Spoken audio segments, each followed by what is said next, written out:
దయగల తండ్రి, మీకు వందనాలు. మీరు చేస్తున్న కార్యం బట్టి వందనాలు. ఇంకా మీరు మాతో మాట్లాడి మహిమ పొందమని యేసునామమున బట్టి వేడుకుంటున్నాం తండ్రి. ఆమేన్. హల్లెలూయా. మత్తయి సువార్త 1వ అధ్యాయము 22-23 వచనాలు మనము చదువుకుందాం. ఇదిగో కన్యక గర్భవతి అయి కుమారుని కనును, ఆయనకు ఇమ్మానుయేలను పేరు పెట్టుదురు అని ప్రభువు తన ప్రవక్త ద్వారా పలికిన మాట నెరవేరునట్లు ఇదంతయు జరిగాను. ఇమ్మానుయేలను పేరునకు భాషాంతరమున దేవుడు మనకు తోడని అర్థము. హల్లెలూయా. హల్లెలూయా. యేసుక్రీస్తు వారు పరలోకం వదిలి భూలోకానికి ఎందుకు వచ్చాడు? మన తోడు ఉండడానికి. Praise God. హల్లెలూయా. ఇమ్మానుయేలుగా దేవుడు మనకు తోడు. చెప్పండి, నాకు తోడుగా ఉన్నాడు అని చెప్పండి. నాకు తోడుగా ఉన్నాడు. అందరు చెప్పాలి గట్టిగా, నాకు తోడుగా ఉన్నాడు. మీరు గట్టిగా చెప్తే సాతాను వెళ్ళిపోతాడు, లేకుంటే కూర్చుంటాడు. ఆడు ఎట్లుంటాడు తెలుసా మీకు? జనిగలు అంటే తెలుసా? వాటర్లో ఉంటాయి. అవి ఏం చేస్తాయంటే మీరు వాటర్లో దిగినాక కాలుకు పట్టుకుంటాయి. అవి మీ రక్తం పీల్చిన దాకా వదిలేదు. సాతాను కూడా జనిగలు అంటాడు. అర్థమైందా? అందుకని మనం ఏం చేయాలా? మన నోటి నుంచి గట్టిగా పలకాల. వాడు మన దగ్గర ఉన్నాడు. చెప్పండి, దేవుడు నాకు తోడుగా ఉన్నాడు అని చెప్పండి. దేవుడు నాకు తోడుగా ఉన్నాడు. ఈరోజు గ్రూప్ 2 రాసే వాళ్ళందరికీ మనోళ్ళకి మంచి మార్కులు వచ్చును గాక. ఆమేన్. ఖచ్చితంగా దేవుడు ఇస్తాడు. ఆమేన్. ఆమేన్. ఇచ్చును గాక. ఆమేన్. ఆమేన్. గ్రూప్ 1 కూడా ఇచ్చును గాక. ఆమేన్. ఆమేన్. మన పిల్లలు దీవించును గాక. ఆమేన్. ఆమేన్. యుఎస్ఏలో మన పిల్లలను దీవించును గాక. ఆమేన్. ఆమేన్. యుఎస్ఏ వెళ్ళేవారు ఎల్లును గాక. ఆమేన్. ఆమేన్. ఇక్కడ ఒక విషయాన్ని గుర్తుపెట్టుకోండి. మనము దేవుని జన్మదినాన్ని ప్రతి సంవత్సరం చేసుకుంటున్నాం. అసలు దేవుణ్ణి మనం అర్థం చేసుకోవాలి. యూట్యూబ్ ద్వారా ఎన్నో రకాలుగా మాట్లాడుతున్నారు. మన సంఘం నిజంగా బయట కూడా చాలా, నేను డిస్ట్రిక్ట్ ఫాస్టర్స్ మీటింగ్ జరిగింది, ఎంఆర్ఓ కలెక్టర్. అక్కడ ఫాస్టర్ కూడా అన్న మీ సంఘస్థులు చాలా బలంగా ఉన్నారు. ఎస్, మన సంఘస్థులు ఇంకో తడిగా మన దగ్గరికి వస్తారు కానీ మన సంఘస్థులు ఇంకో తడికోరు. ఇక్కడ ఉండని వాడు ప్రపంచంలో ఏడా ఉన్నాడు. అవునా శ్రీకాంత్? కదా, ఇక్కడ బలపడినాడు, ఎక్కడ లాభం లేదు. తిరిగి లాస్ట్లో అవుట్ అయిపోతారు. ఇప్పుడు క్రైస్తవత్వాన్ని కాపాడుకునే పరిస్థితి, సంఘాలను కాపాడుకునే పరిస్థితి వచ్చింది. నిజమైన గొర్రెలు ఎటు పరిగెత్తాయి. నాకు విశ్వాసం, నన్ను దేవుడు పిలిచిండు కనుక ఆత్మలు అత్తనే ఉంటాయి.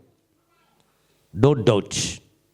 వాక్యం ఉంటుంది, ఆరాధన ఉంటుంది, స్వస్థతలు ఉంటాయి కనుక no doubt. Praise God. Hallelujah. కనుక ఆ విధంగా మరి సంఘాల గురించి ప్రార్థించే. ఎందుకంటే కొత్త ఆత్మలను రక్షించమని ప్రభు చెప్తే ఈ ఇండ్ల స్టార్లు చూసుకుంటే ఇండ్లకి వెళ్ళి బలహీనులను బలపరుస్తున్నారు. మన సంఘము ఎవరైనా మన దగ్గరికి సేవకుడనైతే వాళ్ళకే వాక్యం చెప్పి పంపించాలి మీరు. Praise god. అమ్మా నేను సేవకుని ఫలాంతుంటి వచ్చిందంటే ఓకే కూర్చో అయ్యని నీళ్ళు ఇచ్చి దేవుని వాక్యం బోధించాలి. ఏమని బోధించాలా? దేవుడు అన్ని జనులకు సువార్త ప్రకటించమన్నాడు కానీ నమ్మిన వాళ్ళకి సువార్త ప్రకటించమని చెప్పలేడు. నమ్మిన వాళ్ళ ఇంట్లో ప్రార్థన కూడా చేయమని చెప్పలేడు. మా కాపరి మాకున్నాడు, మా కాపర్లు ఉన్నారు కనుక ఇలాంటి దందా చేయొద్దని చెప్తే ఇంకోసారి ఇంటికి రారు. కూసో అజా అంటే వాడు ఏం చేస్తాడు? ఇంకోసారి వస్తాడు. ఇమ్మానుయేలు అనగా దేవుడు మనకు తోడు. దేవుడు మనకు తోడుగున్నాడు. యేసు ప్రభు పరలోకం నుండి భూలోకానికి ఎందుకు వచ్చాడంటే మనతో ఉండడానికి, మన తోడుగా ఉండడానికి. అర్థమవుతుందా మీకు? మరి ఎందుకు వచ్చాడు? ఆయన జననం వలన మరి ఏంటి, అసలు ఏం చేయడానికి వచ్చాడు? కొన్ని విషయాలు మనం ఈరోజు చూసుకుందాం. దేవుడు ఎందుకు మనకు తోడుగా ఉండాలనుకుంటున్నాడంటే యూనిటీ, మనం యూనిటీ ఉండడానికి, అనగా ఐక్యత. ఎక్కడ యూనిటీ ఉంటుందో అక్కడ యేసు ప్రభు ఉంటాడు. So praise God. హల్లెలూయా. గట్టి చెప్పండి హల్లెలూయా. హల్లెలూయా. మళ్ళీ చెప్తున్నాను, క్రైస్తవత్వం అని చెప్పుకోవడం కాదు. నీ మందిరానికి 10 కోట్ల మంది రాని, నీ సంఘంలో ఆత్మ లేకపోతే, సత్యవాక్యం లేకపోతే, పిలుపు లేకపోతే ఆ బోధకుడు వీళ్ళు. ఇంకో విషయం చెప్తాను, నేను బైబిల్ చెప్తాను. కాపరి అంటే అర్థం తెలుసా? సరే ఒక 2 నిమిషాలు. ఈయన దగ్గర 100 గొర్రెలు ఉన్నాయి. Praise God. హల్లెలూయా. హల్లెలూయా. ఈ గొర్రె కాపరి ఆ గొర్రెను గుర్తుపడతాడా పట్టడా? ఆ 100 గొర్రెలలో ఒక గొర్రె లాదానికి ఏం చేస్తాడు? అన్నీ వదిలేసి ఒక గొర్రెను వెతుకుతాడు కదా. కూర్చో. గొర్రెలకు గొర్రెలు తెలవాలా, కాపరికి తన బిడ్డలు తెలాలా. గొర్రెలకు తన గొర్రెలు తెలాలా, కాపరికి తన బిడ్డలు తెలాలా. గొర్రెలకు తన గొర్రెలు తెలకపోతే వేస్ట్ కాపరి ఏయ్ ఎవరది చప్ ఆ గొర్రెను సాతానుడు తీసుకుపోయి చంపేస్తాడు. అర్థమైతే మీకు? హల్లెలూయా. హల్లెలూయా. జాగ్రత్తగానండి. కాపరికి తన గొర్రెలు తెలవాల. నా మందిరానికి ఎంతమంది వస్తున్నారు? ఆ గొర్రె విషయంలో ప్రార్థిస్తాడు, ఆ కుటుంబ విషయంలో ప్రార్థిస్తాడు, మీరేసే కానుక విషయంలో ప్రార్థిస్తాడు, మీరిచ్చే దశభాగం విషయంలో ప్రార్థిస్తాడు. మీరెవరో తెలియదు, మీ కానుక ఎవరో తెలియదు, మీకు ఆశీర్వాదం రాదు. ఇది రాసి పెట్టుకోండి. ఈ రోజుల్లో జనాలు ఎక్కడ పరిగెత్తురో తెలియదు. కొంతమంది ఫోటోల కొరకు ఫోటోల షోకి అయిపోయింది. మధ్యలో ఫోటోలు తీస్తే పరలోకం పోతారా? నేను మళ్ళీ చెప్తున్నా, గతం గత కాపరికి సేవకుడికి సేవకురాలకు మీ కుటుంబాలు గుర్తుండాలి. అది మీకు బ్లెస్సింగ్స్ వస్తాయి. ఇది బైబిల్ చెప్తుంది. ఈ డోంట్ నో, దానివల్ల మీకు ఆశీర్వాదం ఉండదు. ఇక్కడ ప్రభదే చెప్తున్నాడు, ఇమ్మనియలంగా దేవుడు మీకు తోడు. ఎందుకంటే యూనిటీ, ఐక్యత అన్నది క్రీస్తు రెండో రాకడకు అవసరం. దాని కొరకే ప్రభు వచ్చాడు లోకానికి, మనలను ఐక్యపరచడానికి. కుటుంబంలో ఐక్యత, సంఘంలో ఐక్యత, అన్ని స్థలాల్లో ఐక్యత ఉండాలి. యేసయ్య నమ్ముకున్నాము, కుటుంబంలో ఐక్యత ఉండదు, సంఘంలో ఐక్యత ఉండదు, ఒకరొకరు మాట్లాడలేరు. మళ్ళీ ఒక శరీరం తింటాం, ఒక రక్తం తాగుతాం. కనుక యేసు ఎక్కడైతే ఐక్యత లేదో అక్కడ యేసు జననము నీ కొరకు జన్మించాడు యేసయ్య. నువ్వు ఎన్ని క్రిస్మస్ ప్రోగ్రాలు చేసుకున్నా, ఎన్ని పండగలు చేసుకున్నా ప్రభు నీ కొరకు ఉండలేడు. అందుకనే ఈరోజు దేవుడు నీతో నాతో మాట్లాడుతున్నాడు. మత్తయి సువార్త 16వ అధ్యాయం 18వ వచనంలో క్రీస్తు జననం తర్వాత ఎందుకొరకు వచ్చాడో చెప్తున్నాడు. క్రీస్తు సంఘమును కట్టడానికి వచ్చాడు. ఆయన జననములో ఈరోజు ఆయన బర్త్డే చేసుకుంటున్న మనం, ఆయన ఒక సంఘంను కట్టడానికి వచ్చాడు. ఆ సంఘంలో ఏముంది? ఆ సంఘంలో ఎలాంటి ఆశీర్వాదం ఉంది? ఈరోజు నువ్వు సంఘానికి వెళ్తున్నావా, సినిమా థియేటర్కి వెళ్తున్నావా, హాల్లోకి వెళ్తున్నావా? 2 ప్రశ్నలు మీకు ఇస్తున్నాను. క్రీస్తు సంఘానికి నువ్వు వెళ్తున్నావా, థియేటర్ హాల్కి వెళ్తున్నావా, నువ్వు ఎక్కడికి వెళ్తున్నావు, ఫంక్షన్ హాల్కి వెళ్తున్నావా? ప్రభు చెప్తున్నాడు ఎందుకు నేను జన్మించానన్న విషయం చెప్తున్నాడు. Come on read. మరియు నీవు పేతురుతో చెప్తున్నాడు ఈ మాట. అయినండి, ఈ బండ మీద నా సంఘమును కట్టుదును, ఈ బండ మీద నా సంఘాన్ని కట్టుదును, పాతాళలోక ద్వారములు. 1 minute. ఈ బండ మీద నా సంఘాన్ని కట్టుదును. సంఘాన్ని కడతాన్నాడా? సంఘాన్ని కడతాన్నాడు. సంఘం బండ క్రీస్తు మీద సంఘం కట్టాలి. ఒక విషయం మీకు చెప్తాను. సంఘాన్ని కట్టిన తర్వాత ఏం జరగాలి? సంఘంలో 2 భాగాలు ఉంటాయి. పరిశుద్ధ స్థలం, అతి పరిశుద్ధ స్థలం. సంఘం అంటే నటించు. జనాలు ఎక్కడెక్కడ పరిగెత్తున్నారు, ఫంక్షన్ హాల్లో పరిగెత్తుతున్నారు, ఎక్కడెక్కడ పరిగెత్తున్నారు, థియేటర్లో పరిగెత్తున్నారు. That is not church. What is the meaning church? మందిరం అంటే ఏంది? బండ అంటే ఏంది? బండ అంటే క్రీస్తు. ఈ పునాది బండ వేసి కడతారు, ప్రతిష్ఠింపబడుతుంది, బలులు అర్పించబడతాయి, దేవుని ఆత్మ దిగి వస్తుంది. దట్ ఈస్ దేవుని సంఘం, చర్చ్. 2 భాగాలు విభజించి పరిశుద్ధ స్థలంలో ఆత్మలను కూర్చుండబెట్టి, అతి పరిశుద్ధ స్థలంలో దేవుడు సేవకుని నిలబెట్టి దేవుని వాక్యను పరిశుద్ధ స్థలంలో కూర్చున్న నా పరిశుద్ధ సంఘానికి బోధిస్తాడు. That is church. Praise God. Hallelujah, hallelujah, hallelujah, hallelujah. ఈ వర్తమానం వింటున్న వాళ్ళు మీరు అర్థం చేసుకోండి. Come on read. పాతాళలోక ద్వారములు దాని ఎదుట నిలువనేరవని. ఏదైతే మందిరం అనబడుతుందో దాని ముందు పాతాళ ద్వారాలు నిలువనే. దాని కొరకే యేసుక్రీస్తు వారు డిసెంబర్ 25న మన కొరకు వచ్చాడు. నమ్ముతున్నావా నీవు? చెప్పండి, నమ్ముతున్నావా? నమ్ముచున్నాను. నమ్మే వాళ్ళ ఇంట్లో ఐక్యత ఉండును గాక. నమ్మే వాళ్ళ ఇంట్లో యేసు ప్రభు ఉండును గాక. నమ్మే వాళ్ళ ఇంట్లో సమాధానం ఉండును గాక. That is gospel. Come on read. నేను నీతో చెప్పుచున్నాను, పరలోక రాజ్యం యొక్క తాళపు చెవులు. హల్లెలూయా. పరలోకం యొక్క తాళం చెయ్యి. పరలోకం నీకు ఇచ్చేదను. చూడండి, యూనిటీ, సంఘము యూనిటీ. క్రీస్తు బండ మీద కట్టబడ్డ సంఘము యూనిటీ, ఐక్యత ఎక్కడైతే ఉంటుందో ప్రభు ప్రామిస్ చేస్తున్నాడు. ఏంటి ప్రామిస్? పరలోకం తాళించి నీకు ఇస్తాను, స్వర్గం యొక్క తాళించి నీకు ఇస్తాను. మనకు పరలోకం తాళించే ఇస్తానంటున్నాడు. దాని కొరకు ప్రభు వచ్చాడు. పరలోకం తాళించే తీసుకొని వచ్చాడు. సంఘం స్థాపించడానికి వచ్చాడు. నీ ఇంటిలో ఉండడానికి వచ్చాడు. సంఘంలో సమాధానం ఉండడానికి వచ్చాడు. కుటుంబంలో సమాధానం ఉండడానికి వచ్చాడు. That is Christmas. Praise God. Hallelujah. ఆశ్చర్యం కదూ. ఈ వాక్యం చదువుతుంటే ఆశ్చర్యపోయాను. పరలోకం తాళం ఎవరిస్తారండి? ఎవరికి సాధ్యం కాదు. క్రీస్తు అనే బండ మీద ఎప్పుడైతే నువ్వు ఉంటున్నావో, ఆ మందిరంలో ఉంటున్నావో, నీకు ఈరోజు ప్రభు చెప్తుండే నేను నీకు పరలోక తాళం చేస్తాను. ఎందుకు చెప్పండి? నాకు పరలోక తాళం ఇచ్చిండు అని చెప్పండి. ఎందుకు తెలుసా? చాలా ప్రయోజనాలు ఉన్నాయి. చదవండి. నీవు భూలోకమందు దేన్ని బంధించుతువో, నీవు ఆ తాళం ఏంటో తెలుసా? నీకు కనబడదు. నువ్వు భూలోకంలో దేన్ని బంధిస్తావో అది పరలోకమందును బంధింపబడు. అది పరలోకంలో బంధింపబడుతుంది. భూలోకమందు దేన్ని విప్పుదువో, భూలోకంలో దేన్ని విప్పుతువో అది పరలోకమందును విప్పబడునని అతనితో పరలోకంలో విప్పబడి గట్టిగా సపోర్ట్ కొట్టాడు. హల్లెలూయా. You believe. నువ్వు నమ్ము, నువ్వు విశ్వాసించు. వీటన్నిటికీ కారణం ఏంటో తెలుసా? నువ్వు యూనిటీగా ఉండడం నేర్చుకో. నా యేసయ్య నా కొరకు వచ్చాడు కదా. ఏమంటే బండ మీద సంఘాన్ని కట్టాడు కదా. ఈరోజు యేసయ్య నా కొరకు ఎందుకు వచ్చాడంటే మమ్మల్ని యూనిటీగా ఉంచడానికి, సంఘంలో బలం ఉంచడానికి. తిరిగి ఆయన మందిరానికి వెళ్ళిన తర్వాత నాకు పరలోకమును మూసేది తీసే అధికారం నాకు దేవుడు ఇచ్చాడు. Surprise God. Hallelujah. Surprise God. Hallelujah. ఒకరోజు ఒక భక్తుడికి ఏలియాకు పరలోక తాళం ఇచ్చాడు కదా. ప్రార్థిస్తూ ఆయన కోపం వచ్చేది. స్టాప్, 3.5 సంవత్సరాలు ఒక్క చుక్కపట్టు వర్షం పడుద్ది అన్నాడు. ఏమైంది? కీ ఇచ్చిండు కదా, మరి కీ ఇచ్చిండు ఇవ్వలేదా? బంద్ అయిందా? బంద్ కాలేదా? ఎందుకైంది తెలుసా? ప్రభుతో ఐక్యంగా ఉన్నాడు ఆయన.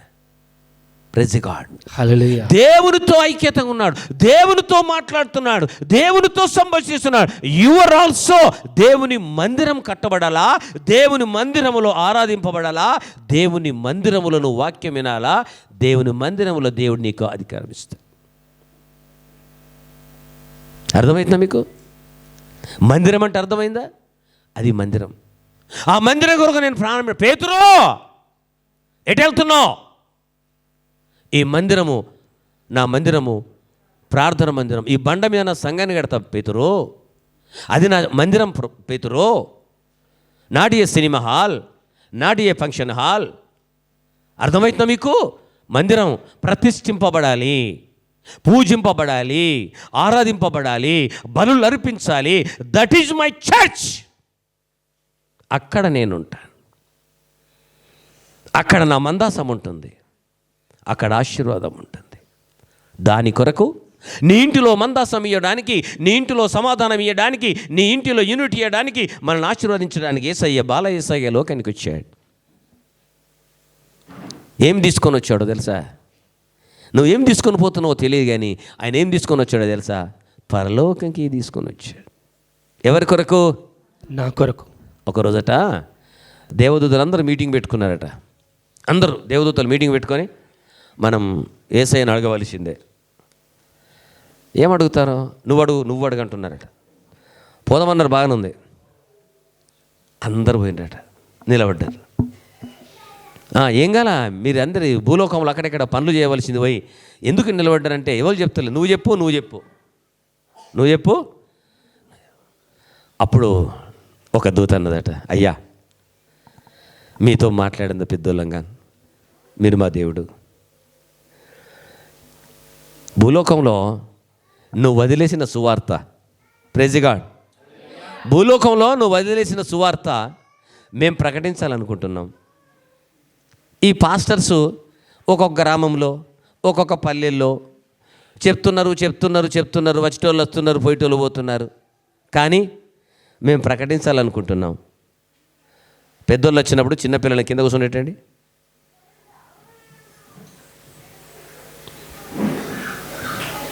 అయితే మేము ఆ సువార్తను ఒక్క సెకండ్లో ప్రపంచమంతా తిరిగి మేము చెప్తాం. మాకు అధికారం ఇచ్చినావు కదా అని దేవునితో అన్నారట. అప్పుడు దేవుడు ఏమన్నాడో తెలుసా? మీరు అడిగిన ప్రశ్న బాగుంది. నేను మిమ్మల్ని అగ్నితో చేసుకున్నా, కానీ నా బిడ్డలను నా స్వరూపంగా చేసుకున్నా, నా జీవాత్మ వారికి ఊదిన కనుక ఆ సువార్త వాళ్ళు తప్ప మీకు ప్రకటించే అధికారము లేదు. మీరు నా మాట వినాలంతే, వాళ్ళు నా సువార్తను ప్రకటించాల అధికారం దేవుడిచ్చాడు. ఎబ్రీ రాసిన పత్రికలో అంటాడు, 2వ అధ్యాయం, తీసవసరం లేదు, నా సేవకులు ఆత్మలు అంటున్నాడు. ఎవ్రీడే మేము చదువుతున్నాం, నా సేవకులు ఆత్మలు. ఎప్పుడు అన్నడా? తల్లి గర్భంలో రూపింపబడినప్పుడే పిలుపున్న సేవకుని ఆత్మగా ఎన్నుకొని సేవకు పిలుస్తాడట. ఆ వాక్యం చదివిన తర్వాత నా హృదయం అయిపోయింది. నేనెవరినంటే, నేను తల్లి గర్భంలో నన్ను ఆత్మగా పంపించాడు. నేను ఒక ఆత్మదీపమును. ఎన్ని రోజులు వాడుకుంటాడు, పిలిచినప్పుడు ఈ దీపం వెళ్ళిపోతుంది. అది సేవకుని యొక్క పని. ఆ సత్య సువార్త మీకు మేము బోధించాలి. ఈ సత్య సువార్తలో కాదు, ఈ సత్య సువార్త సత్యంగా ఉండాలి. తీశారండి? తీశారా? తీతే చదవండి. ఓకే, 2లో ఉంది ఆఖరిలో. ఈ విషయాన్ని మీరు గుర్తుపెట్టుకోండి. యేసుక్రీస్తు వారు ఎందుకు వచ్చాడు, ఆ విషయాన్ని మనం గుర్తుపెట్టుకోవాలి. 2వది యోహాను సువార్త 17వ అధ్యాయం 23వ వచనం చూడండి ఒకసారి. క్రీస్తు విశ్వాసులను ఐక్యపరచడానికి వచ్చాడు. యోహాను సువార్త 17వ అధ్యాయం 20 నుండి 23 వచనాలు. మరియు నీవు నన్ను పంపితివని లోకము నమ్మునట్లు, నీవు నన్ను పంపితివని లోకము నమ్మునట్లు తండ్రి నాయందు నీవును. వినండి జాగ్రత్తగా. నువ్వు నన్ను పంపితివని లోకం తెలుసుకునే విధంగా నాయందు నీవును, నీయందు నేను ఉన్నలాగున వారును మనయందు ఏకమై ఉండవలెనని. వారంటే ఎవరు? మనం. చెప్పండి, నేను అని చెప్పండి. వారు మనయందు ఏకమై ఉండాలని వారి కొరకు మాత్రము నేను ప్రార్థించుట లేదు. వారి వాక్యము వలన నాయందు విశ్వాసముంచు వారందరూ ఏకమై ఉండవలనని వారి కొరకును ప్రార్థించుచున్నాను. హల్లెలూయా. దేవుని మందిరములో నిలబడి, దేవుని సన్నిధిలో నిలబడి, దేవుని అభిషేకములో నిలబడి, దేవుని వాక్యం వింటున్న మనందరి కొరకు ఏమంటుండంటే, మనందరూ వాక్యం వల్ల ఐక్యతలో ఉండాలి. చాలామందిలో ఐక్యత కోల్పోయింది. ఈ రోజుల్లో ఐక్యత లేదు. ఐక్యత కోల్పోయి ఎక్కడంటే అక్కడ పరిగెత్తున్నారు. ఆలోచించండి. నిన్ననే నాకు ఒక బ్రదర్ ఫోన్ చేసి, ఎవరో ఒక క్రిస్మస్ ప్రోగ్రాం పెట్టారట. పెట్టి వేరే విశ్వాసులకు మీ అయ్యగారు వస్తుండని చెప్పారట. పాపం అయ్యగారు పోతుండని చెప్పగానే విశ్వాసాలు అందరూ వేరాడు. మా అయ్యగారు ఇంకా వస్తాడంటే ప్రోగ్రాం మొత్తం అయిపోయింది. అయిపోయాక వాళ్ళ అయ్యగారికి ఫోన్ చేశారట. అయ్యగారు మీరు ఇంకా రాలేదు. ఎవరు చెప్పిండండి? అసలు నేను వస్తున్న మాటనే అబద్ధం అని చెప్పిండాడు. ఈ రోజుల్లో బోధకులుగా తిరగబడుతున్న వారు, పిలుపు లేని వారు ఆ విధంగా మోసం చేస్తున్నారు. ఒక 4 పాస్టర్ల పేరు చెప్తే 4 సంఘస్థులు అక్కడికి వెళ్ళారట. 4 పాస్టర్లు లేనే లేరు. వాక్యం చెప్పుకున్నాడు, ఫోటోలు తీసుకున్నాడు, అయిపోయాడు. ప్రియ సంగమా, మోసపోకండి. ప్రియ సంగమా, ఆలోచించు ఒకసారి. యేసుక్రీస్తు వారు చెప్తున్న విషయం ఏంటంటే, ఇక్కడ విశ్వాసులు ఐక్యత కొరకు ప్రార్థిస్తున్నాడు. మన విశ్వాసులు, మన సంఘంలో ఐక్యత ఉండాలి. ఐక్యత ఎక్కడ ఉంటుందో సంఘం డెవలప్ అవుతుంది. ఐక్యత లేని తాట సంఘం డెవలప్ కాదు. నువ్వు క్రీస్తులో ఐక్యత, నువ్వు సంఘంలో ఐక్యత ఉంటే క్రీస్తులో ఐక్యత ఉంటావు. నువ్వు సంఘంలో ఐక్యత లేకపోతే క్రీస్తులో ఐక్యత ఉండవు. ఏ కుటుంబంలో ఐక్యత లేదో కుటుంబము ఏమండి డెవలప్మెంట్ కాదు. భార్య భర్తల మధ్యలో, అన్నదమ్ముల పిల్లల మధ్యలో ఎప్పుడైతే ఐక్యత ఉంటుందో ఆ కుటుంబం ఎప్పుడు డెవలప్ అవుతుంది. యేసుప్రభు వచ్చింది దాని కొరకే. ఒకటి, నిన్ను యూనిటీగా చూడడానికి, సంఘములో నిలబెట్టడానికి. సంఘములో నాట్య ఫంక్షనాలు మళ్ళీ చెప్తున్నా, సంఘములో నిలబెట్టడానికి. రెండోది, విశ్వాసులందరూ ఐక్యత ఉండడానికి. అందుకనే యేసుక్రీస్తు వారు తండ్రితో కూడా ఐక్యంగా ఉన్నాడు. తండ్రి, కుమార, పరిశుద్ధాత్మదేవ ముగ్గురు ఐక్యంగా ఉన్నారు. కనుకనే ఈరోజు నువ్వు కూడా ఐక్యంగా ఉన్నావా? ఈరోజు ఈ వర్తమానం వింటున్నా నీవు, నేను కూడా. నీ కొరకు ప్రభు లోకానికి వస్తున్నాడు కనుక నేనెవరితో మాట్లాడకపోతే ఇప్పుడే నువ్వు రాజీపడు. నీ హృదయంలో ప్రార్థన చేయి. ప్రభువా, పలానా వ్యక్తిని నేను తిట్టాను, క్షమించు. పలానా వ్యక్తితో నేను మాట్లాడలేకపోతున్నాను, క్షమించు. ఒకే సంఘంలో ఒకే శరీరం రక్తం తింటున్నా, ఈరోజు నేను మాట్లాడతాను. అర్థం చేసుకోండి. Praise God. Hallelujah, hallelujah, hallelujah, hallelujah, hallelujah, hallelujah, hallelujah. హల్లెలూయా. ఎఫెసీయులకు రాసిన పత్రిక 2వ అధ్యాయము 14-16 వచనాల్లో ఏకత్వం కొరకు క్రీస్తు మరణించనని బైబిల్ గ్రంథం చెప్తుంది. మనం ఐక్యత ఉండడానికి ప్రభు మన కొరకు మరణించాడు. మరి దేవుని నమ్మిన 4 చూడండి, ఎఫెసీ 2వ అధ్యాయం 14-16 వచనాలు చదవండి. 3వది 14. 2వ అధ్యాయము 14-16 వచనాలు. ఆయన మన సమాధానమయ్యుండి, ఆయన మనకేమైనాడు? సమాధానమై. Praise God. హల్లెలూయా. సమాధానం చెప్పడం కాదు, సమాధానం పడాలి. That is truth. Praise God. Hallelujah, hallelujah, hallelujah. దేవుడు సమాధానకర్త, అల్లరికర్త కాదు. అర్థం ఏంటో తెలుసా? ఎక్కడ కొట్లాట ఉంది అక్కడ ప్రభు ఉండడు, సమాధానం తనుకుంటాడు. నీ ఇంట్లో సమాధానం ఉందా? ప్రభు ఉన్నాడు. నీ సంఘంలో సమాధానం ఉందా? ప్రభు ఉన్నాడు. నీ ఇంట్లో అల్లరి ఉందా? ప్రభు లేడు. నీ సంఘంలో అల్లరి ఉందా? ప్రభు లేడు. అల్లరి వేరు, పాటలు వేరు. అల్లరనగా యుద్ధము, తిట్లు, ఇవి కొంతమంది సేవలకు తెలియదు. అల్లరంటే పాటలు అనుకుంటున్నాను. నో, దట్ ఈస్ సంగీతం. దేవునికి ఇష్టమైనది సంగీతం. దావీదు మహారాజు వాయిస్తే దయ్యాలు వారిపోయినాయి. Praise God. హల్లెలూయా, హల్లెలూయా, హల్లెలూయా. అర్థం చేసుకోండి. సంగీతానికి ఏమండి, అల్లరికి వాట్ ఈస్ ద డిఫరెంట్? తేడైంది. అల్లరనగా కొట్లాటలు, అల్లరనగా ఫైటింగులు, అల్లరనగా బూతులు, అల్లరనగా తిట్టుకోవడం. అర్థమవుతుందా? పాటలనగా సంగీతంతో ప్రభును ఆరాధించడం. అందుకని ఇక్కడ చెప్తున్నాడు, చదువు. ఆయన మన సమాధానమయ్యుండి, ఆయన మన సమాధానమయ్యుండి, మీకును మాకును ఉండిన ద్వేషమును. చూడండి ఇక్కడ, ప్రైజ్ గాడ్. హల్లెలూయా. మీకును మాకును, మనకున్న ద్వేషమును అనగా అనగా విధిరూపకమైన ఆజ్ఞలు గల ధర్మశాస్త్రమును తన శరీరమందు కొట్టివేయుట చేత. బాబు, పిల్లలు కంట్రోల్ చేసుకోండి. మళ్ళీ చెప్తున్నా నేను, ఈ వాక్యం మళ్ళీ వినండి మీరు ప్లీజ్. లేకుంటే మనం క్రిస్మస్ చేసుకుంటున్నాం కదా, క్రీస్తు యొక్క జన్మదినం అర్థం ఉండదు. చదువు, మళ్ళీ చదువు, మీదికెళ్ళే. ఆయన మన సమాధానమయ్యుండి. చూడండి, నేను ముగింపులోకి వస్తాను. ఆయన మన సమాధానమై ఉన్నాడు. మనం ఇతరుల సమాధానం ఉన్నామా? సమాధానమై పడాలా. అదే సంఘానికి అర్థం. నేను వాటితో మాట్లాడా, వాడెంత వీడెంత కాదు. అప్పుడు ప్రభేమంటాడు, నువ్వెంత అంటాడు. అర్థమైందా? వాడెంత వీడెంత అంటే ప్రభు అంటే నువ్వెంత. ఆడి సంగతి చూస్తే అంటే ప్రభు అంటే ఇప్పుడే నేను పిలుస్తా అంటే అప్పుడేం చేస్తాం? స్పాట్లో ఫోన్లు పోతాయి, టక్కన పడిపోతాం, ఫోన్లు పోతాయి, ఇక అయిపోతుంది. ఆ ఫోన్లో కూడా ఆలస్యం లేదు కానీ ముందొకటి దవ్వాలి, ఐదొకటి దవ్వాలి, అయిపోయింది, చాప్టర్ క్లోజ్. అక్కడ దాకా ఎందుకు తెచ్చుకుంటారండి? సమాధాన పడాలి మనం. ఆయన మన సమాధానమయ్యుండి, మీకును మాకును ఉండిన ద్వేషమును. చూడండి, మీకును మాకును ఉన్న ద్వేషమును అనగా విధిరూపకమైన ఆజ్ఞలు గల ధర్మశాస్త్రమును తన శరీరమందు కొట్టివేయుట చేత మధ్య గోడను పడగొట్టి మన ఉభయులను ఏకము చేసెను. Praise God. Hallelujah, hallelujah. చూడండి, మనలోన్న ద్వేషమును, కలహను తీసేయడానికి మధ్యగోడనగా క్రీస్తు మన కొరకు వచ్చి మరణించి దాన్ని తొలగించాడు. ఇట్లు సంధి చేయుచు ఈ ఇద్దరిని తన యందు ఒక్క నూతన పురుషునిగా సృష్టించి